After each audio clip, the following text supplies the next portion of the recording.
एक बार की बात है। राजा नाम का एक लड़का था। राजा बहुत ही मनचला था और आती जाती लड़कियों को छेड़ता और मजाक करता रहता था। एक दिन दो सहेलियां रानी और पूजा आपस में बात करती हुई जा रही होती हैं। तभी राजा उन्हें चिढ़ाते हुए बोलता है। कहाँ जा रही हैं दोनों सहेलियां गोभी का फूल बनकर? जरा हमारी बात भी सुन लो, हम में कौन से कांटे लगे हैं। राजा की बात सुनकर रानी को गुस्सा आ जाता है और वो राजा को सबक सिखाने के इरादे से जाने लगती है। लेकिन पूजा उसे रोक लेती है और बोलती है, कहाँ जा रही हो रानी, इस मनचले से लड़ने? ये तो बना ही जूतियां खाने के लिए है, इसे मुंह लगाना ठीक नहीं है। चलो हम अपने कॉलेज चले। पूजा की बात सुनकर राजा हंसने लगता है और कहता है, सही कह रही है पूजा, भला तुम दोनों मेरे मुंह कहाँ लगोगी? तुम्हें तो कोई राजकुमार आएगा लेने। शक्लें देखो जरा अपनी। राजा की बात सुनकर रानी राजा के पास जाती है और उसे जोर से थप्पड़ मारती है। ये ले, अब अपनी शक्ल देखना घर जाकर आईने में, छिछोरा कहीं का। फिर रानी और पूजा वहां से चली जाती है। लेकिन राजा को बहुत जोर से गुस्सा आता है। उस दिन से राजा रानी और पूजा से अपना बदला लेने की फिराक में घूमता रहता है। एक रात पूजा और रानी को कॉलेज से लौटने में देर हो जाती है। पूजा रानी से बोलती है, अरे रानी, आज तो बहुत देर हो गई, घर पर पक्का डांट पड़ेगी हमें, मुझे तो डर लग रहा है। पूजा की बात सुनकर रानी कहती है, तू तो बहुत ही डरपोक है पूजा, तेरी शादी के बाद तो भगवान ही मालिक है तेरा। रानी की बात सुनकर पूजा हंसने लगती है। तभी वहां राजा आ जाता है और बोलता है, और कहाँ जा रही है तुम दोनों इतनी रात में मेरे बिना?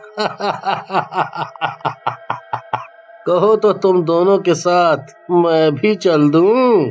राजा की बात सुनकर रानी बोलती है, बहुत ही बेशरम है तू राजा, इतनी बेइज्जती के बाद भी पीछा नहीं छोड़ रहा। दफा हो जा, नहीं तो बंदर की तरह लाल कर दूंगी। रानी की बात सुनकर राजा को गुस्सा आ जाता है और वो कहता है, बहुत ही ज्यादा घमंड है तुम दोनों को, आज मजा चखाता हूँ तुम दोनों को। ऐसा कहकर राजा अपने हाथ से इशारा करता है। इशारा करते ही उसके दोस्त चंगू और मंगू वहां आ जाते हैं। वो दोनों रानी और पूजा को पकड़ लेते हैं। बहुत सही पकड़े हैं भैया, बोलो इन लड़कियों का क्या करना है? इन दोनों ने बहुत तंग किया है आपको। करना क्या है?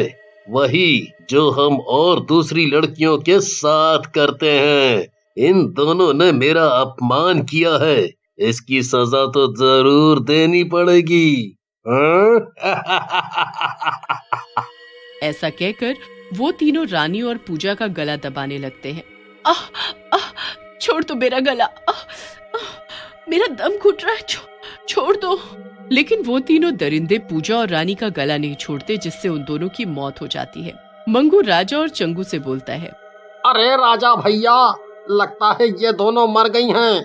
इससे पहले हम तीनों को कोई देखे, हमें यहाँ से निकल जाना चाहिए।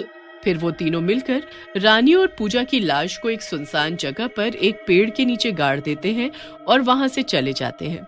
रानी और पूजा मरने के बाद चुड़ैल बन जाती है। रानी, इस राजा ने हमें मार डाला, चलो इसे मारकर अपना बदला लेते हैं। पूजा की बात सुनकर रानी बोलती है, नहीं पूजा, इसे इतनी आसान मौत नहीं दे सकते हम। इस मनचले को ऐसी मौत देंगे जिससे फिर कभी कोई मनचला किसी लड़की को नहीं छेड़े। फिर इस घटना को हुए कुछ दिन बीत जाते हैं और राजा को भी एक कामिनी नाम की लड़की से प्रेम हो जाता है। एक दिन जब राजा और कामिनी मिलते हैं, तब राजा कामिनी से बोलता है, कामिनी, क्यों ना हम दोनों शादी कर लें? अरे जिंदगी जीने के लिए शादी की क्या जरूरत है, मैं तुम्हारे साथ बिना शादी के ही रहूंगी। फिर कामिनी राजा के घर आकर रहने लगती है। मंगू, एक बात बोलूं, ये अपने राजा भैया की किस्मत है बड़ी जोरदार। देखो ना, कामिनी भाभी जैसी लड़की मिली है इन्हें। तो भाई तेरे सीने में क्यों दर्द हो रहा है? चुपचाप चल यहाँ से, हरकी कहीं का। फिर कामिनी और राजा अपने कमरे में जाते हैं। कामिनी शादी का घूंघट पहनकर बैठी होती है। ये देखकर राजा बोलता है, अरे भाई, अब भी शर्मा रही हो? अरे मैं वही हूँ, तुम्हारा पहले वाला राजा, कोई नया पड़। राजा की बात सुनकर कामिनी बोलती है, हाँ जी पता है, आप ही हो गली के मन चले, लेकिन ये तो रस्म होती है ना। कामिनी की बात सुनकर राजा हंसते हुए कामिनी के पास जाता है और उसका घूंघट उठाता है, लेकिन घूंघट उठाते ही डर के मारे चिल्लाने लगता है। राजा की आवाज सुनकर चंगू और मंगू वहां आ जाते हैं। उन्हें देखकर राजा बोलता है, अरे चंगू मंगू, यहाँ चुड़ैल है। कामिनी ना जाने कहाँ चली गई। राजा की बात सुनकर चंगू मंगू हंसने लगते हैं। मंगू बोलता है, लगता है राजा भैया शादी की खुशी में अपना दिमागी संतुलन खो बैठे हैं। अरे ये कामिनी भाभी ही हैं। कामिनी भी राजा के पास आती है और बोलती है, क्या तुम भी राजा, कैसे मन चले हो, एक लड़की पास आई तो घबरा गए। वहां कामिनी को देखकर राजा शांत हो जाता है और चंगू मंगू को जाने के लिए कहता है। उनके जाने के बाद राजा फिर से कामिनी के पास जाता है, लेकिन जैसे ही वो कामिनी को देखता है उसे फिर से चुड़ैल दिखाई देती है। अरे मर गया रे, चुड़ैल आ गई। चंगू मंगू इधर आओ और इस चुड़ैल से बचाओ। राजा की आवाज सुनकर चंगू मंगू से बोलता है, सो जा यार मंगू, लगता है ये राजा भाई शादी की खुशी में पागल हो गए हैं और ये रात बीत जाने के बाद ही ठीक होंगे। उधर राजा डर के मारे बेहोश हो जाता है। अगली सुबह राजा उठता है। कामिनी उसके पास ही बैठी होती है। राजा के होश में आने के बाद कामिनी उसे बोलती है, आप भी न राजा बहुत वो हैं, भले ऐसे भी कोई सोता है, चलो उठो और नहा लो, मैं आपके लिए नाश्ता तैयार करती हूँ। लेकिन राजा कामिनी से बहुत ज्यादा डरा होता है। वो कुछ नहीं कहता और नहाने चला जाता है। ये सब क्या हो रहा है? कभी ये कामिनी चुड़ैल दिखती है, कभी ये लड़की, ऐसे तो मैं पागल हो जाऊंगा। तभी राजा के पीछे चुड़ैल आकर खड़ी हो जाती है। राजा पीछे घूमता है और चिल्लाते हुए बोलता है, तुम कौन हो और क्यों मेरा पीछा कर रही हो? छोड़ दो मुझे। लेकिन चुड़ैल हंसने लगती है और बोलती है, तेरा पीछा छोड़ दूं? ये तो अब तेरी मौत के बाद ही छूटेगा। ऐसा कहकर चुड़ैल वहां से चली जाती है। रात में चंगू मंगू अपने घर पर बैठे शराब पी रहे होते हैं। तभी मंगू बोलता है, यार एक बात तो बता चंगू, ये राजा भैया ने सही नहीं किया। उन दोनों लड़कियों को मारकर कहीं वो भूत बन गई तो। तुम बहुत ही मनहूस टाइप के आदमी हो यार। रात में शराब के साथ ऐसी बातें करता है कोई? अरे भूत वूत कुछ नहीं होता, चुप करके दारू पी। फिर चंगू और मंगू शराब पीने लग जाते हैं। तभी वहाँ दोनों चुड़ैलें आ जाती हैं और एक चुड़ैल बोलती है, कौन कहता है भूत नहीं होते? मैं हूं ना।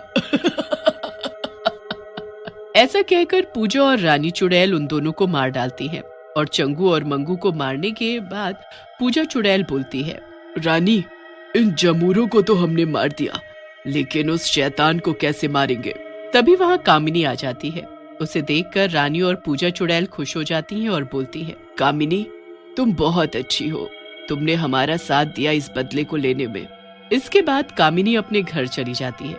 वहाँ राजा डरा बैठा होता है।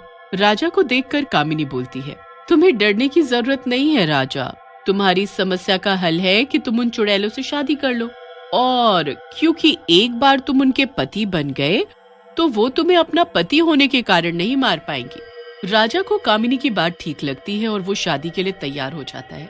अगली सुबह रानी और पूजा चुड़ैलें राजा के घर आ जाती हैं। राजा तुम यही चाहते थे ना? देखो वही हो रहा है, हम तीनों की शादी हो रही है। फिर तीनों की शादी हो जाती है। लेकिन राजा की शादी होते ही कामिनी भी चुड़ैल बन जाती है। ये दोनों नहीं मार सकती, लेकिन मैं तो मार सकती हूँ ना। तुम भी चुड़ैल थी, लेकिन कैसे? नास मिटे भूल गया, इन दोनों की तरह ही तूने मुझे भी मार डाला था। मैं मीना हूँ। ऐसा कहकर मीना अब दुष्ट राजा को मार डालती है। रीना की अभी अभी शादी हुई थी और वो अपनी नई जिंदगी को शुरू करने के लिए बहुत खुश थी। शादी के बाद रीना पहले दिन सुबह सुबह उठती है और सोचने लगती है, भगवान, बस अब ये मेरी नई जिंदगी की शुरुआत है। शादी से पहले मेरी सौतेली माँ ने जिंदगी भर मुझे तंग किया और मैं कभी सुकून से नहीं जी पाई, पर अब मेरी आपसे विनती है कि यहाँ ऐसा कुछ ना हो। मैं अब सिर्फ खुशी खुशी रहना चाहती हूँ। रीना का पति विकास अभी भी सो रहा था। रीना उठती है और चाय बनाने चली जाती है। रीना की सास रीना से कहती है, अरे बहू, तुम इतनी जल्दी क्यों उठ गई? तुम्हें कोई काम करने की जरूरत नहीं है, चिंता मत करो, मैं चाय बनाती हूँ। अरे नहीं माँ जी, चाय तो मैं ही बनाऊंगी, आप जाकर अब आराम करिए बस। रीना की सास चली जाती है और रीना चाय नाश्ता बनाने लगती है। इतने में रीना का पति विकास भी उठ जाता है और सब डाइनिंग टेबल पर बैठकर नाश्ता करने लगते हैं। माँ, हमने नई कार तो ले ली, पर हमारी पुरानी कार से मुझे अभी भी बहुत लगाव है। रीना, तुम्हें पता है, वो हमारी पहली कार थी और बचपन से वो मेरे साथ ही है। रीना की सास कमला कहती है, हाँ बेटी रीना, वो कार हमने हमारी शादी के वक्त ली थी। रीना सब कुछ ध्यान से सुन रही थी। हाँ, तो मैं सोच रहा हूँ कि उस कार को फिर से ठीक करवा कर उसे कैब की तरह इस्तेमाल करूं। क्या मतलब बेटा? मतलब ये कि मैं उस कार को कैब की तरह इस्तेमाल करूंगा। मैं उसे किसी गरीब को कैब वाली टैक्सी की तरह चलाने के लिए दे दूंगा। इससे हमारी पुरानी कार कई लोगों के काम आ सकेगी और हमारा भी थोड़ा तो फायदा हो ही जाएगा। वैसे मुझे तो ये विचार बुरा नहीं लगा। तुम क्या कहती हो रीना? आप लोगों को जो ठीक लगे। वैसे मुझे भी ये आइडिया अच्छा लगा। सब लोग इसके लिए मान जाते हैं और विकास अपनी नई कार से ऑफिस चला जाता है। ऑफिस में विकास अपने दोस्त से बात कर रहा होता है। यार संजय, मुझे कोई अच्छा कार रिपेयर करने वाले का पता बताना। मुझे अपनी पुरानी कार सही करवानी है। अरे, मैं एक बहुत अच्छे कार ठीक करवाने वाले को जानता हूँ। वो तेरी पुरानी कार को एकदम नई जैसी बना देगा और तो और मुफ्त में उसे नया पेंट भी कर देगा। अच्छा, तो जल्दी से मुझे उसका पता बताना। मैं आज ही लौटते में उससे मिलने जाऊंगा।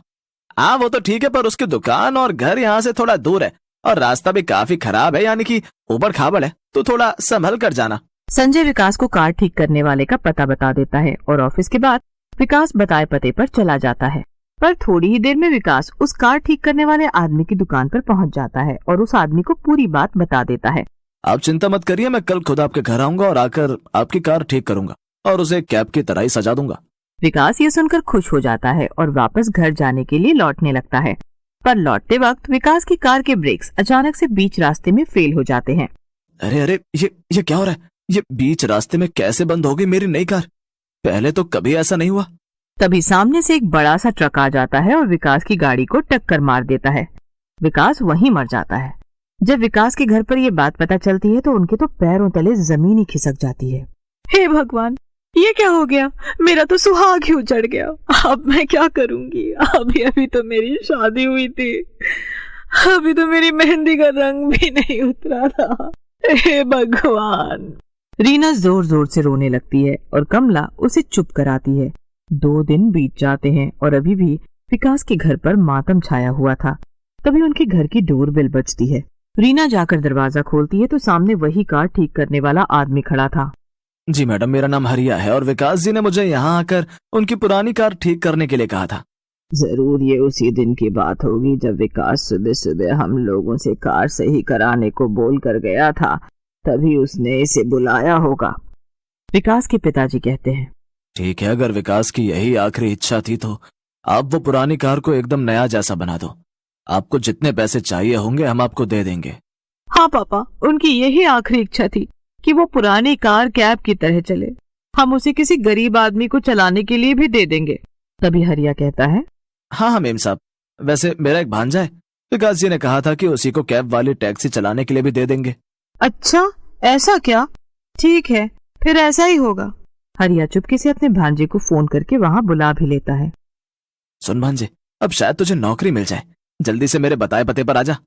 हरिया फोन काट देता है और तभी वहाँ पर रीना, कमला और रीना के ससुर जी आ जाते हैं। अरे वाह, गाड़ी तो सचमुच में एकदम नई जैसी लग रही है। हाँ, और मुझे तो यकीन भी नहीं हो रहा कि ये हमारी वही। तभी वहाँ पर हरिया का भांजा आ जाता है। अरे तुम कौन हो? जी ये मेरा भांजा है। विकास जी ने वादा किया था कि वो इसे ही कैब चलाने के लिए देंगे और हमारी गरीबी देखकर उन्होंने ये भी कहा था कि कुछ महीने तक हमसे कैब चलाने के पैसे भी नहीं लेंगे। अच्छा, ऐसा क्या? ठीक है, फिर तुम ये कैब चला सकते हो बेटा। वैसे हरिया जी, गाड़ी सही करने के कितने पैसे हमें आपको देने हैं? वो मेम साहब, आपको सिर्फ मुझे 1 लाख रुपए देने हैं। हाँ मेम साहब, वो विकास जी को एक गाड़ी बहुत प्यारी थी ना, उन्होंने तो हमसे यही कहा था। बाकी आपको जो ठीक लगे वो दे दीजिए। नहीं नहीं, जो विकास ने कहा था वही होगा। कमला हरिया को पैसे दे देती है और हरिया और उसका भांजा वो गाड़ी और पैसे लेकर वहां से चले जाते हैं। मम्मी, पापा, पता नहीं क्यों मुझे कुछ ठीक नहीं लग रहा, पर रीना इस बात पर ज्यादा ध्यान नहीं देती है। उधर हरिया का भांजा श्याम हरिया को घर छोड़कर कैब चलाने लग जाता है। रास्ते में श्याम को एक सवारी दिखती है तो श्याम उसे बिठा लेता है। वो एक लड़की थी। भैया, मुझे ना यही पास वाले शॉपिंग मॉल तक ले चलिए। हाँ हाँ मैडम, अभी ले चलता हूँ। अरे अरे, ये क्या हो रहा है? ये गाड़ी हवा में कैसे उड़ रही है? बचाओ बचाओ, कोई तो बचाओ। तभी गाड़ी तेजी से जमीन पर गिरती है। गाड़ी के जमीन पर गिरते ही लड़की जल्दी से कार से निकलकर भाग जाती है। हे भगवान, ये आखिर अभी अभी हुआ क्या है? मुझे तो कुछ भी समझ में नहीं आ रहा। तभी श्याम को गाड़ी के पीछे वाली सीट पर एक भूत बैठा दिखाई देता है। तुम कौन हो और यहाँ क्या कर रहे हो? बताता हूँ, सब बताता हूँ। पहले जल्दी से मेरी गाड़ी से उतर और पीछे आकर बैठ। अब ये गाड़ी मैं चलाऊंगा, समझा तू? श्याम ठीक वैसे ही करता है जैसे भूत कहता है। श्याम पीछे बैठ जाता है और भूत बहुत तेजी से हवा में गाड़ी उड़ाने लगता है।